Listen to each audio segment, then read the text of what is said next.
ভিডিওটার ভিতরে কি কইছে অবশ্যই ভিডিওটা স্কিপ না করে সম্পূর্ণ ভিডিওটা দেখবেন। মমতা দিদি জিন্দাবাদ, জয় অসম।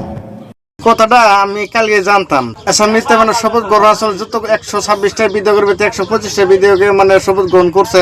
মানে জয় এখন দিয়া কইছে যে মানে তৃণমূল কংগ্রেস জিন্দাবাদ, মমতা ব্যানার্জি জিন্দাবাদ। কথাটা কর আগে কিন্তু আমি ভাবছিলাম যে এই কথাটা কইলো ভেজাল লাল বাজাবার নিগা, মানে কথাটা কর লগ কিন্তু সাংবাদিকরা মানে ওরা তারা লাগাই দিছে।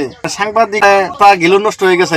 ভুল ব্যাখ্যা করো তার মানে ওটা ভাইরাল করবা নাকি, মানুষের কাছে নিন্দা করবা নাকি, কাহিনীটা করো সাংবাদিকরা। কথাটা কিন্তু সরাসরি সাংবাদিকরাই। অ্যাসেম্বলির ভিতরে কথাটা কইছে, অন্য কোনো সুশব্দ নাই। বাইরে সাংবাদিক করে মানে গুহার মধ্যে খোঁজাইতেছে, কথাটা নিয়ে নাড়াচাড়া করতেছে। কিছু কিছু মানে ভণ্ড সাংবাদিক আছে, তাদের জন্য এই ভিডিওটা একটা সমস্যা মানে ন্যায় করার নাকি সৃষ্টি করে এই ভিডিওটা মানে কথাটা মানে ছাড়তে চাও।